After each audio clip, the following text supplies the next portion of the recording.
우리에게 주시는 하나님의 말씀 누가복음 3장 21절 22절 말씀을 보겠습니다. 누가복음 3장 21절 22절 말씀. 우리 다 같이 읽겠습니다. 백성이 다 세례를 받을새 예수도 세례를 받으시고 기도하실 때 하늘이 열리며 성령이 비둘기 같은 형체로 그의 위에 강림하시더니 하늘로부터 소리가 나기를 너는 내 사랑하는 아들이라 내가 너를 기뻐하노라 하시니라. 아멘. 저는 오늘 이 말씀으로 사랑하고 기뻐하는 아들이라는 제목으로 잠시 말씀을 나누고자 합니다. 저희가 이제 작년에 그 누가복음을 쭉 이어서 설교를 하다가 신년 들어서 이제 신년 선교를 쭉 지난주까지 했었고, 그래서 다시 이제 누가복음으로 돌아갑니다. 그래서 누가복음 3장에 있는 예수님이 세례 받으시는 그 장면에서 이야기를 시작하려고 합니다. 이제 구약의 그 율법들을 크게 나눠서 후킴과 미슈파팀으로 나눌 수 있다고 여러 번 말씀드렸습니다. 후킴은 주로 하나님과의 관계에 관한 규정이고, 미슈파팀은 피조물 간의 관계에 대한 규정입니다. 그래서 미슈파팀에는 살인하지 말라, 간음하지 말라, 도둑질하지 말라, 남의 것을 탐내지 말라, 거짓 증거하지 말라, 이런 그 계명들이 미슈파팀의 대의를 형성하고 있고, 후킴의 개념에서 그 하나님과의 관계를 어떻게 맺는가 하는 것에서 여러 가지 제사법이 레위기에 나와 있는데, 그 핵심 개념 중에 하나가 정결과 거룩이라고 하는 것입니다. 정결하고 거룩한 것, 이 두 가지 개념이 중요하게 나오고 있습니다. 근데 이제 정결이라고 하는 것은 거룩해지기 전에 먼저 사람이 스스로 깨끗하게 하는 거예요. 거룩하게 하는 것은 하나님께서 우리를 거룩하게 하시는 것이지만, 정결한 것은 우리가 스스로 정결해져야 되는 거다 하는 겁니다. 이게 이제 여러 가지 그 하나님을 경배하기 전에 구약에 보면 사람들이 다 이제 뭐 정리하고 정돈하고 목욕하고 깨끗하게 하고 이런 일들을 이제 많이 했었는데, 그 가령 창세기 35장 2절 3절에 보면 이런 말씀이 있습니다. 야곱이 이에 자기 집안 사람과 자기와 함께한 모든 자에게 이르되 너희 중에 있는 이방 신상들을 버리고 자신을 정결하게 하고 너희들의 의복을 바꾸어 입으라. 우리가 일어나 베델로 올라가자. 내 환난 날에 내게 응답하시며 내가 가는 길에서 나와 함께 하신 하나님께 내가 거기서 제단을 쌓으려 하노라 하며. 여기는 이제 그 야곱의 딸 디나가 그 세겜 사람들에게 이제 강간을 당하였는데, 그 세겜 추장의 아들이 그 디나하고 결혼하고 싶어 하니까 이 야곱의 아들들이 너희가 다 세례를 받으면 우리가 통혼할 수 있다, 그렇게 이제 속여가지고 그 세겜 사람들이 또 저 사람들하고 이제 하면 저 사람들 걸 다 우리가 빼앗을 수 있겠구나, 이제 그런 욕심에 다 세례를 할례를 받죠. 그래서 할례를 받고서 정신이 없을 때 시몬과 레위가 가서 세겜 사람들을 다 죽였습니다. 그래서 이제 야곱이 큰일 났구나, 이제 큰일 났다, 주변 사람들이 다 우리를 죽이러 몰려오면 어떡하냐, 이렇게 걱정이 됐을 때 야곱이 이제 그 하나님의 계시를 받아서 베델에 가서 제사를 드리기로 했어요. 그래서 야곱이 가족들에게 이방 신상들을 버리고, 회개하는 거죠. 버리고 자신을 정결하게 하고 의복도 갈아입고 깨끗하게 준비하는 것, 이것이 이제 정결입니다. 정결. 하나님 앞에 나아가고자 하는 자가 이렇게 다 정결하게 준비를 하고 가는 거죠. 회개하고 몸도 깨끗하게 씻고 이렇게 하고 나오는 거죠. 그래서 우리가 예배 드릴 때에도 마찬가지로 이런 마음으로 깨끗하게 잘 정리를 하고 이게 나오는 겁니다. 요즘에는 이제 뭐 하도 예배 참석하는 거를 좀 너무 캐주얼하게 하는 경향이 있기는 하지만, 어쨌든 그 마음의 태도는 정성껏 잘 준비해서 드리는 것이 정상이죠.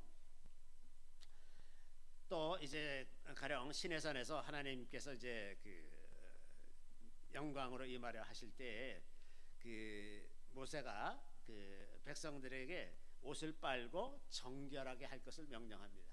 그래서 이제 사흘을 기다렸다가 하나님의 영광이 그 시내산에 임하는 것을 보게 되죠. 그래서 하나님과 만나거나 하나님 앞으로 나아갈 때 언제나 우리에게 필요한 것이 스스로를 정결하게 하는 것이죠. 또 성막 안에도 물두멍이 있어서 제사장들이 제사를 드릴 때마다 거기서 깨끗하게 씻고서 이제 제사를 드리곤 했었습니다. 이 정결이라고 하는 건 이제 부정의 반대 개념인데 뭐 부정한 음식이라든지 혹은 부정한 짐승, 사람이 잡은 게 아니라 스스로 죽었다든지 이런 것을 만지는 것은 부정한 거가 되고, 또 사람의 시체를 만지는 것도 부정하게 되고, 여인이 이제 매달하는 이런 것도 이제 부정한 상태가 되는 거고, 이런 부정과 정결의 개념이 예배에 있어서 매우 중요한 것이다 하는 겁니다.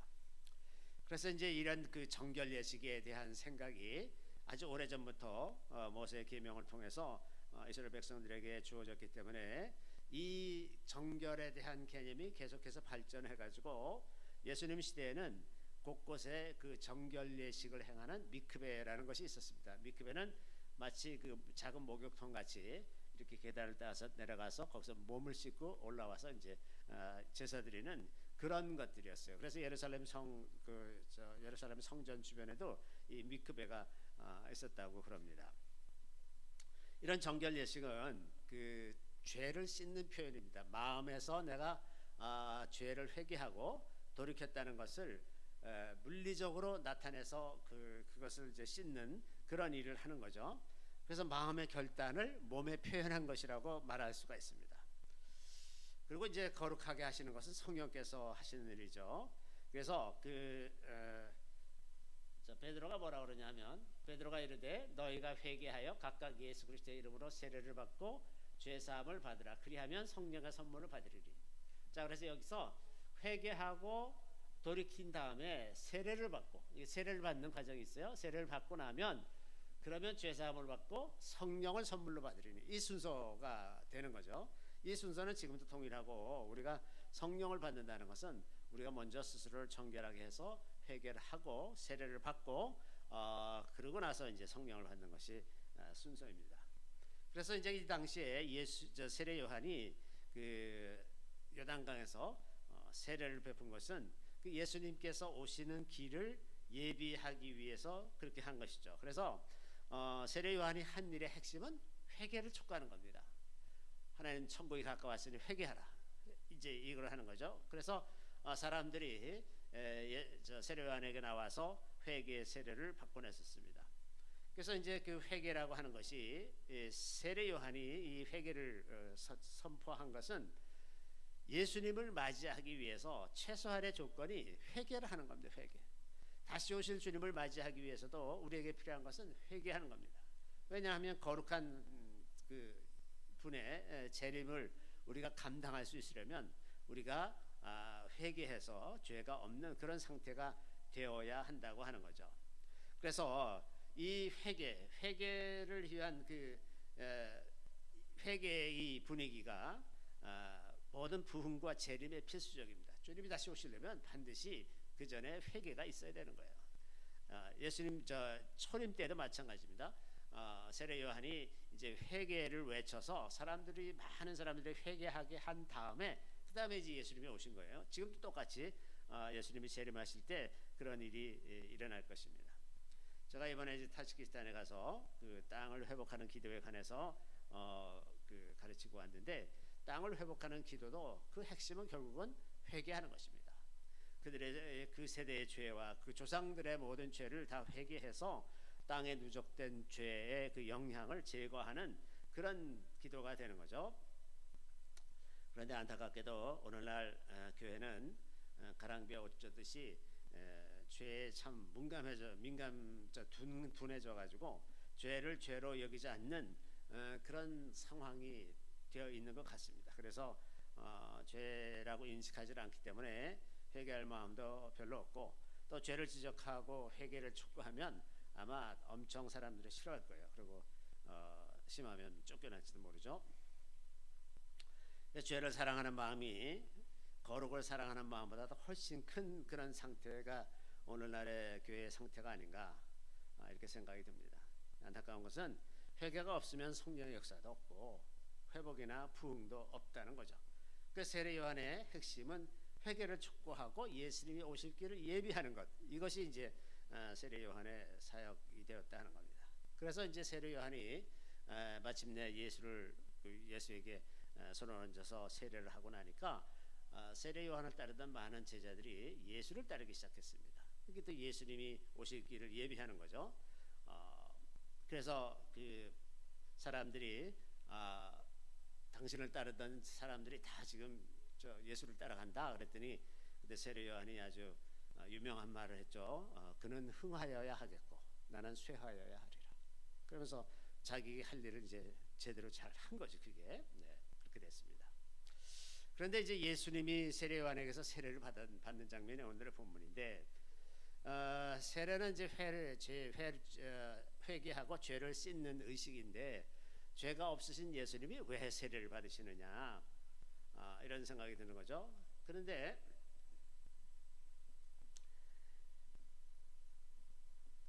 성경에 이제 이런 말씀이 있습니다.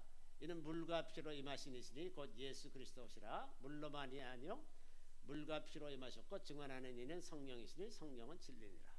이 세례라고 하는 것이 그 예수님 때에도 그랬지만 그 이후로도 복음의 핵심인 그 개념이 된 거예요. 그래서 지금도 물로만이 아니고 물과 피로 성령으로 이렇게 우리가 그 하나님의 백성 된 것을 증거하는 방식인데 여기서 물이라는 게 이제 세례거든요. 그러니까 예수님 때뿐만 아니라 지금까지도 세례는 매우 중요한 의식이다. 왜냐하면 우리의 마음에 있는 것들을 씻는 표현이죠. 그래서 그 침례교에서는 이제 사람 몸을 완전히 담궈서 세례를 하지 않습니까? 그리고 이제 다른 교단들은 되게 이렇게 약식으로 물 뿌리는데 그 본질적인 의미에 더 적합한 건 아마 침례하는 거가 제일 좋을 것 같습니다. 그래서 그 이스라엘에 가면 그 예수님의 그 세례터에서 사람들이 거기서 다시 와서 그 침례를 하는 그런 사람들이 굉장히 많아요. 어쨌든 이 세례는 죄를 씻는 표현입니다. 우리가 마음속으로 회복한 것을 우리 겉으로 몸으로 표현하는 것이 이제 세례죠. 그런데 왜 예수님은 세례를 받으셨느냐? 자기의 죄를 씻기 위해서 세례를 받으신 것이 아닌 것이 분명하죠. 예수님은 죄가 없으셨으니까. 그런데 그 예수님의 세례는 사실은 인류의 죄를 예수에게 전가하는 안수였었어요. 그래서 구약의 제사법에 보면 사람들이 제사를 드리러 올 때 자기가 가져온 제물 양이나 염소에 자기가 손을 얹어서 기도를 하면서 자기의 죄를 이쪽으로 옮깁니다. 그러고서 이제 이걸 제물로 바치게 되는 건데 그럼으로써 그 속죄가 이루어지는 그런 과정을 표현하는 건데 그 예수께서 세례를 받으신 것도 인류를 대표해서 세례 요한이 예수님의 머리에 안수하는 형식이 된 거죠. 그래서 그 세례 요한이 예수에 대해서 이렇게 얘기하죠. 이튿날 요한이 예수께서 자기에게 나오심을 보고 이르되 보라 세상 죄를 지고 가는 하나님의 어린 양이로다. 세상 죄를 지고 가는 하나님의 어린 양, 속죄양이라는 뜻이죠. 그래서 이런 개념이 세례 요한이 이제 예수에 대해서 가지고 있었던 개념입니다. 세상 죄를 지고 가는 하나님의 어린 양. 또 사도들도 그렇게 생각했어요. 염소와 송아지의 피로 하지 아니하고 오직 자기의 피로 영원한 속죄를 이루사 단번에 성소에 들어가셨느니라. 예수님의 피는 그 자기의 피로 영원한 속죄를 이루어서, 그러니까 예수님 자신이 속죄제물이 됐다 하는 개념이죠. 속죄제물이 되어서 단번에 성소에 들어가는 길을 여셨다. 사도들도 이렇게 예수가 속죄제물로 돌아가셨다는 개념을 가지고 있었습니다. 또 갈라디아서에 보면 이런 말씀이 있습니다. 그리스도께서 하나님 곧 우리 아버지의 뜻을 따라 이 악한 세대에서 우리를 건지시려고 우리 죄를 대속하기 위하여 자기 몸을 주셨으니, 여기 보면 자기 몸을 대속제물로 주셨다는 표현이 이제 들어가 있죠. 자기 몸을 대속제물로 바치셨다. 그래서 사도들의 생각도 다 이제 예수님이 대속제물로 드려진 것이다 하는 이런 개념이 있는 겁니다. 그래서 이제 예수님이 세례를 받으신 거죠. 그래서 예수께서 그 세례 요한의 그 세례로 인류의 죄를 전가받고 그래서 물에서 나오실 때 하늘에서 소리가 났습니다. 하늘에서 소리가 나서 너는 내 사랑하는 아들이라 내가 너를 기뻐하노라. 이 말씀을 하셨는데 그 예수의 공생에는 이렇게 인류의 죄를 짊어지는 이 거기서 바로 이제 시작이 되는 거죠. 예수님이 세례요한으로부터 세례를 받으신 것이 인류의 죄를 자기에게 짊어지고 이제 시작하는 그 자리인데, 그때 하나님이 하시는 말씀이 너는 내 사랑하는 아들이라 내가 너를 기뻐하노라 하는 거죠. 이런 말씀이 예수님이 아주 영광의 순간에 하시는 말씀이 아니라 죄를 짊어지는 죽음과 고난의 순간, 죽음과 고난이 시작되는 그 순간에 예수님이 이런 말씀을 하셨다는 것은 참 의미심장한 것입니다. 이것이 우리가 이것을 기억해야 되는 것은 이것이 복음의 구조, 근원적인 구조를 잘 설명하고 있기 때문에 그렇습니다. 사람들 위해서, 다른 사람들을 위해서 이제 스스로 고난과 죽음을 택한 그 순간이 하나님 보시기에 가장 귀하고 아름다운 순간이라고 하는 겁니다. 어떻게 생각하면 하나님은 모든 능력을 가지신 분이고 어떤 방법으로든 인류를 구원하시려면 했을지도 모릅니다. 그러나 하나님께서 원하셨던 것은 이 죄악으로 충만한 세상에서 하나님의 사랑의 방식으로 모든 죄와 악을 교정하고 하나님의 성품을 닮은 참 인간을 세우시기 위해서 자기 아들 예수 그리스도를 속죄 제물로 모든 죄를 덮어쓰고 사망과 고통으로 향하게 하는 그런 방식으로 구원하시기로 작정하셨다고 하는 것입니다.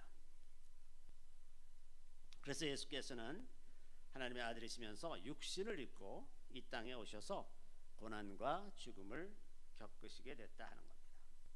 이거에 대해서 사도 바울이 이렇게 설명을 하죠.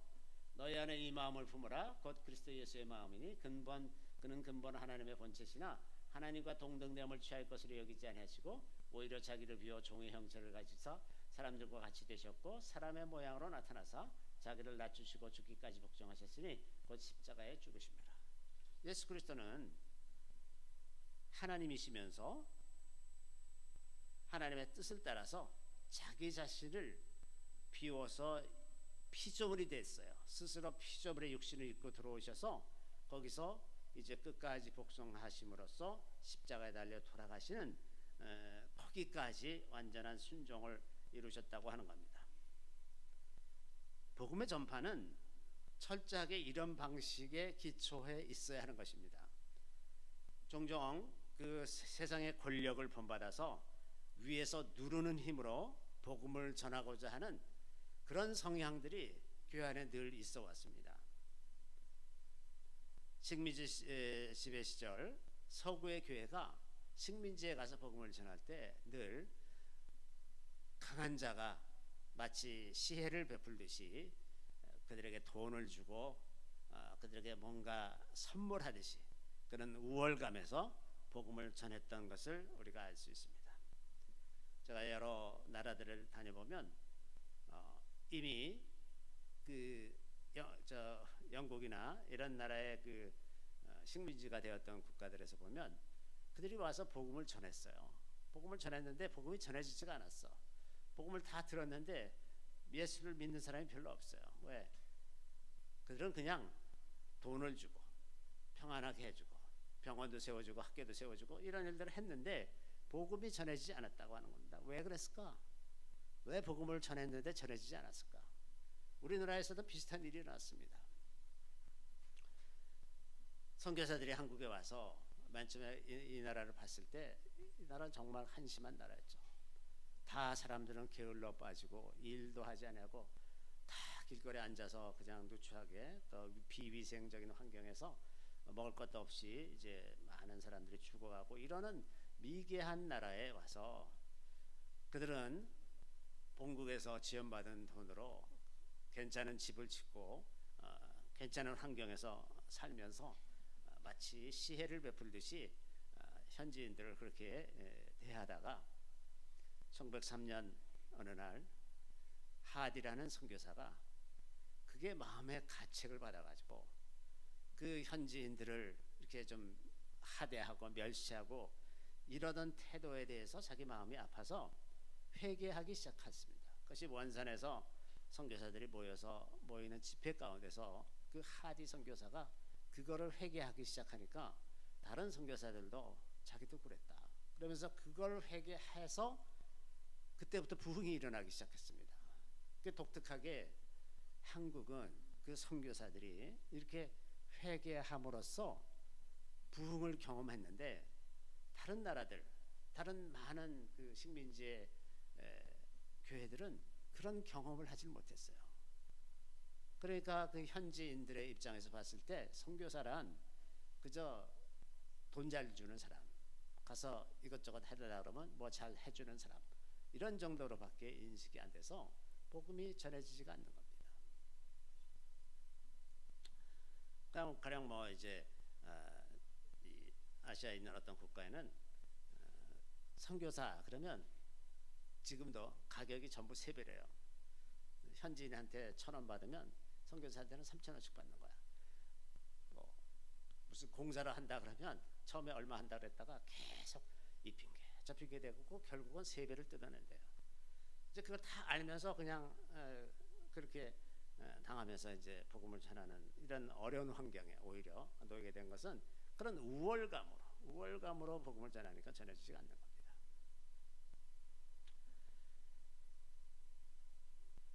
성경에는 이렇게 그 하늘에서 음성이 들린 경우가 이 예수님의 세례 때 말고 한 번 더 있었는데, 예수님이 이제 그 변화산상에서 기도하실 때 이런 비슷한 일이 있었습니다. 기도하실 때 용모가 변화되고 그 옷이 휘어져 광채가 나더라. 문득 두 사람이 예수와 함께 말하니 이는 모세와 엘리야라. 영광 중에 나타나서 장차 예수께서 예루살렘에서 별세하실 것을 말할세. 이제 그랬더니 이제 그 베드로가 여기 초막셋을 짓고 하나는 예수님을 위해서, 하나는 엘리야를 위해서, 하나는 모세를 위해서 머물십시다, 이런 이제 그 헛소리를 막 이제 하고 그러니까 그때 이제 35절에 보면 구름 속에서 소리가 나서 이르되 이는 나의 아들 곧 택함을 받은 자니 너희는 그의 말을 들으라 하고, 이제 이런 말씀이 이제 예수님이 십자가에 달리기 직전에 이제 예루살렘에서 돌아가셔야 되는 것을 알리는 그 상황 속에서 이 말씀이 다시 한번 일어난 거예요. 그러니까 복음이라고 하는 것은 이렇게 그 고난과 죽음, 이 길을 가는 그 상황 속에서 복음이 이제 전해진다고 하는 겁니다. 이렇게 고난과 죽음을 각오한 길에 대해서 예수님은 또 자신이 이렇게 설명하셨어요. 내가 진실로 진실로 너에게 이르노니 한 알의 밀이 땅에 떨어져 죽지 아니하면 한 알 그대로 있고 죽으면 많은 열매를 맺느니라. 죽으면 복음이 전해지지만 죽지 아니하면 복음이 전해지지 않는다 하는 겁니다. 또 이런 말씀도 있죠. 또 무리에게 이르시되 아무든지 나를 따라오려거든 자기를 부인하고 날마다 제 십자가를 지고 나를 따를 것이니라. 자기를 부인하는 것, 자기가 높아지고 자기에게 유익이 되는 이런 것들을 부인하고 자기 십자가를 지고 주님을 따라가는 이것이 복음의 길이라고 하는 거예요. 그러므로 그리스도인들에게 주어지는 그 영광은 언제나 고난과 죽음을 통과한 자들에게 주시는 상급입니다. 근데 오늘날 많은 크리스찬들은 고난이 없는 영광 혹은 죽음이 없는 부활, 또 희생이 없는 상급을 꿈꾸고 있습니다. 근데 공짜는 없습니다. 하나님 나라에도 공짜는 없습니다. 주님을 따라가는 길은 계속해서 자기를 부인하고 자기 십자가를 지고 따라가는 것입니다. 자기를 부인하는 것의 핵심은 자기 영광과 안일함과 세속적인 행복, 모든 사람들이 추구하는 그런 행복을 최소한으로 절제를 하고 주님을 따르기로 결정하는 것입니다. 그래서 오늘날 희생과 고난과 죽음의 삶을 산다고 하면 좋아하질 않죠. 다 이게 인기가 있을 리가 없습니다. 그래서 교회가 막 부흥하고 그러면 뭔가 좀 이상한 거예요. 왜? 교회는 그런 말 하는 데가 아니거든요. 교회는 원래 복음은 고난을 받으라 그러고 나와 함께 고난을 받으라 이런 이야기를 하는데 그것이 그렇게 많은 사람들에게 인기가 있을까요? 그럴 리가 없죠. 그런데 한편 복음에는 영생에 대한 약속이 있으니까 한편으로는 영생을 얻고 살고 싶지만 고난과 희생, 죽음 이런 건 싫다. 그러니까 이 영생과 이 고난 희생의 삶 속에서 그 양다리를 걸치고 살아가는 그리스도인들도 좀 있고, 더 많은 그리스도인들은 고난과 희생과 죽음이 없어도 영생을 얻을 수 있다, 이렇게 믿는 사람들이 대부분이다, 이렇게 말할 수가 있습니다. 그래서 아무렇게나 살고 예수님하고 아무 관계도 없이 살면서 자기는 교회 다니기 때문에 영생을 얻었고 천국에 갈 것이라고 믿는 사람들이 대부분이다, 저는 이렇게 생각을 합니다. 자, 예수님이 세례받는 그 순간에 이는 내 사랑하는 아들이요 내 기뻐하는 아들이라, 이렇게 말씀하신 그것에 대해서 우리가 조금 더 생각해 보겠습니다. 주님께서 하시는 말씀, 하나님께서 하시는 말씀, 이는 내 사랑하는 아들이라, 이 말씀은 모든 정체성 중에서 가장 핵심적인 것입니다. 영원한 약속입니다. 영원한 정체성입니다. 그 창조주 하나님과의 관계를 뺀 다른 정체성, 예를 들면 우리가 이 땅을 살아가는 동안 부부로 살아가면 남편으로서의 정체성, 혹은 아내로서의 정체성, 혹은 자녀는 자녀됨의 정체성, 혹은 직장에서는 직장인으로서의 정체성, 뭐 여러 가지 모든 관계에서 어떤 정체성을 갖고 살고 있지 않습니까? 그런데 가장 그 중에서 제일 긴밀한 관계라고 말할 수 있는 부부 관계의 정체성도 이 땅에서만 유효한 것입니다. 부부가 살다가 먼저 사별하게 되면 그 부부 관계는 끝나는 거예요. 그게 이제 복음의 그 율법에도 그런 내용이 많이 나오지 않습니까? 이제 부부가 누구 하나가 먼저 죽으면 그 다음에 다시 재혼한다고 해도 전혀 죄가 아니다. 그러나 살아있는 동안에 그렇게 하면 이제 음행을 하게 되는 거다 하는 그런 얘기가 이제 성경에도 많이 있는데, 이렇게 그 부부 관계라고 하는 것도 이 땅에서만 부부 관계지 영원한 것이 아니다 하는 겁니다. 이 다음에 부활해서 영원한 하늘나라에서는 부부 관계로 지내는 것이 아니라 하나님의 백성으로, 다 동등한 하나님의 백성으로 살아가기 때문에 그렇다고 하는 겁니다. 그래서 우리가 이 땅에 살아가면서 누리는 모든 정체성은 다 유한한 것입니다. 유한한 것입니다. 다만 하나님의 사랑받는 자라고 하는 정체성, 이거는 영원한 거예요. 이거는 영원한 정체성인데, 그래서 우리가 정체성에 따라 행동하는 것인데, 영원한 정체성에 확실하게 서 있으면 우리의 행동은 달라질 수밖에 없습니다.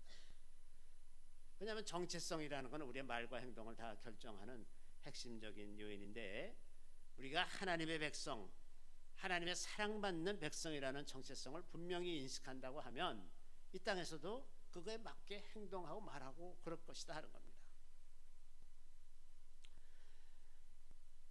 현실 속에 우리들의 삶은 반대로 눈에 보이는 것에 따라서 살아가게 마련이죠. 그래서 눈에 보이는 정체성, 그래서 그 정체성 속에서 내가 할 일을 다 한다거나 어떤 권리를 주장한다거나 스스로를 높인다거나 영광을 내가 인정받고 영광을 받는다든지 이런 일들을 이제 도모하면서 살다 보면 보이지 않는 영원한 정체성, 아주 우리의 근원을 규정하는 그 정체성을 아주 자주 잊고 살아가는 거죠. 이 땅에 보이는 것, 눈에 보이는 것에서 우리의 정체성과 우리의 존재감과 우리의 가치를 높이고자 하면서 불의한 일을 하게 되고, 다른 사람들에게 상처를 주고 타인의 것을 빼앗기도 하고, 그러면서 그것이 마치 자기의 영원한 산성이 될 것 같이 그렇게 애쓰다가 어느 날 호련듯 다 죽어서 사라지고 나면 그 아무것도 아닌 것이 되어버리는 것 아닙니까? 그런데 복음이라고 하는 것은 이 현실 속에서, 이러한 어두운 현실 속에서 하나님의 사랑받는 자녀라고 하는 그 영원한 정체성에 따라서 그 삶의 가치를 이 땅에서 구현하는 사람들, 이 사람들이 하나님의 백성들이에요. 내가 하나님의 백성이고 하나님의 사랑받는 자녀라고 하면서 이 땅에서 살아가는데 그 정체성이 아무런 영향을 미치지 못한다면 나는 하나님의 백성이 아닌 것입니다. 내가 하나님의 백성이라면 하늘나라의 가치가 나를 통해서 이 땅에서 이루어지는 것이 마땅합니다. 내가 먼저 그렇게 살아야 되는 것이 마땅한 거죠. 그래서 우리가 이 하나님 나라의 정체성을 조금이라도 심각하게 받아들인다면 우리는 우리의 삶을 지금보다 훨씬 더 덜 두려워하면서 살게 될 것입니다. 그런데 오늘 본문에 보면 그냥 단순히 사랑하는 아들 정도가 아니라 내 기뻐하는 자다. 기뻐하는 자다. 기뻐하는 아들이에요. 그냥 사랑의 기쁨이 더해지는 이것이 진실한 사랑.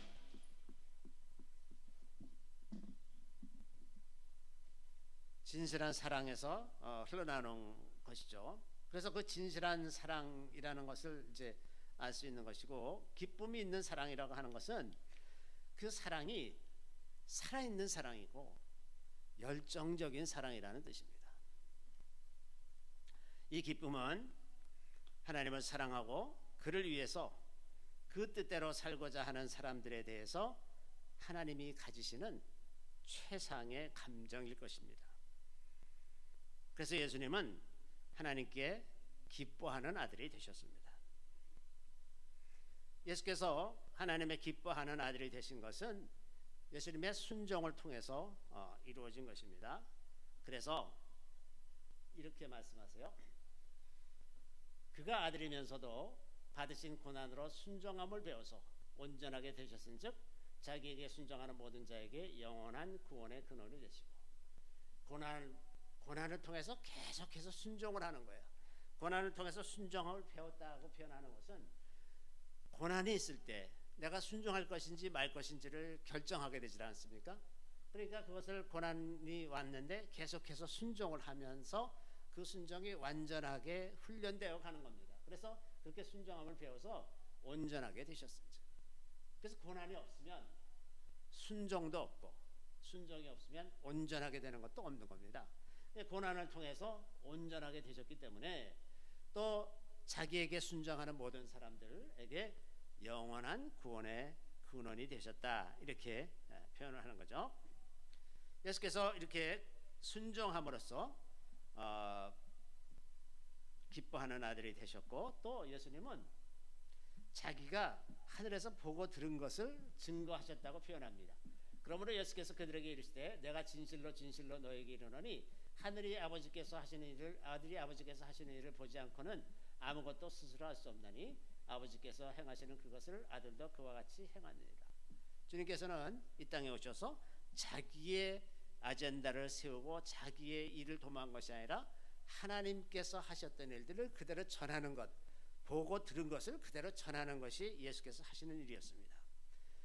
그래서 하나님의 뜻대로 그대로 이제 이 땅에서 모든 것을 다 이루고 나서 이제 돌아가시는 거죠. 그런데 사람은 하나님의 뜻대로 뭐 한다 이러면 이제 그거에 대해서 거부감이 많습니다. 뭐 우리가 로봇이냐, 왜 하나님의 뜻대로만 살아야 되냐, 내 마음대로 하면 안 되냐, 이제 이렇게 해서 거부감을 이제 많이 가질 텐데, 우리가 한 가지 기억해야 될 것은 하나님의 뜻은 너무나 위대하고 그 질서가 너무나 교모하고 너무 지혜가 많으시기 때문에 나를 통해서 하나님께서 이루시고자 하는 것을 그 뜻대로 산다고 하는 것이 사실은 우리 인생을 온전하게 만들고 하나님 나라에 가장 크게 기여할 수 있는 방식으로 살게 되는 것이라고 하는 겁니다.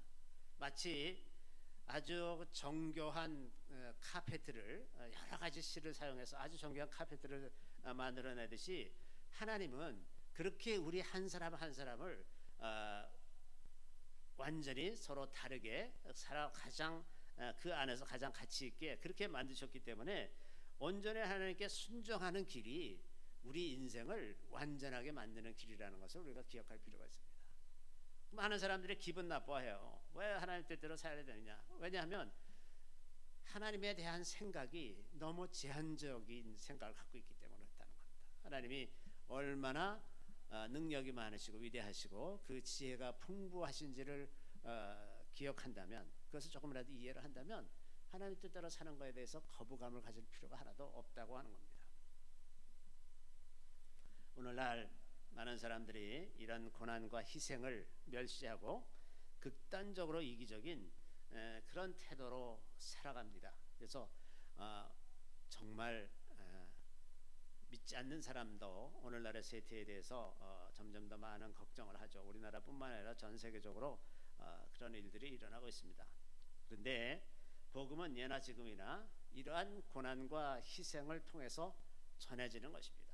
이게 복음의 기본적인 구조예요. 그러니까 예수님이 인류의 죄를 전가받고 물에서 나오실 때 주님 하나님께서 너는 내 사랑하는 아들이요 내 기뻐하는 자다, 이 말씀을 하시는 거예요. 그 고난 속으로 들어가는 그때 하나님이 이러한 확실한 말씀을 주셔서 우리가 그 고난을 분명한 정체성을 가지고 통과할 수 있도록 그렇게 이끌어 가신다고 하는 것입니다. 오늘날도 우리가 하나님을 위해서 희생하고 헌신하고자 한다면 하나님은 계속해서 우리가 그 길을 갈 수 있도록 여러 가지 방법으로 도우실 것이고 필요한 은사들을 주실 것이고 만남이나 모든 보호나 이런 것들을 허락하셔서 우리가 그 길을 갈 수 있도록 허락하실 것이라고 하는 겁니다. 우리는 종종 고난의 길이 우리가 너무나 감당할 수 없는 것을 할 거라는 두려움, 그래서 우리가 남들은 다 편하게 사는데 나만 왜 이 고생을 해야 되나 이런 생각을 하기 때문에 그 길을 가는 것을 두려워하지만 실제로는 예수님이 말씀하신 것처럼 내 멍에는 쉽고 가벼움이라. 예수님 뜻대로 사는 것이 자기 뜻대로 사는 것보다 훨씬 더 쉽고 가벼운 삶이라고 하는 겁니다. 자기 스스로 만든 멍에 자기가 추구하고자 하는 인생의 목표 이런 것을 가지고 살기 위해서 자기가 온갖 많은 악에 빠지고 사탄에 사로잡히면서 살아가는 것보다 예수께 사로잡혀서 쉽고 가벼운 멍에를 지고 예수님을 따라가는 것, 그것이 우리에게 가장 행복한 삶이 될 수 있다고 하는 것입니다.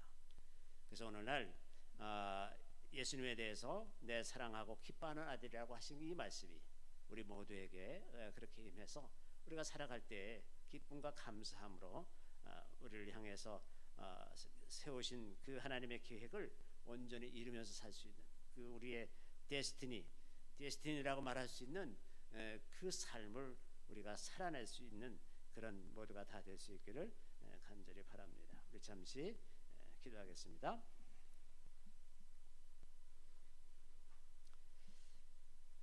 주님, 우리가 주님의 사랑받는 자녀라는 사실이 실감이 나지도 않고 이게 무슨 의미인지 잘 생각이 나지도 않아서 주님과 아무 관계없이 남들이 사는 것처럼 이 땅을 살아온 날들이 많이 있었습니다. 그래서 남들처럼 생각하고 남들처럼 자기 중심으로 살면서 때때로 이웃을 해하고 상처 주고 불의를 행하며 그것이 세상에 살아가는 방식이라, 그것이 옳은 방식이라 믿고 살아왔던 그런 모든 죄를 용서해 주시기 원합니다. 주님,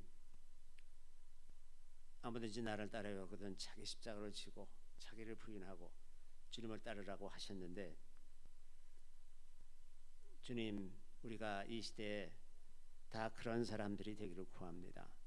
주님께서 우리의 삶을 온전케 하시고 우리를 통해서 이루시고자 하는 그 뜻을 온전히 이루는 그 삶을 선택하고 그것을 기쁨과 감사함으로 받으면서 성령의 도우심으로 끝까지 그러한 삶을 살아날 수 있기를 구합니다.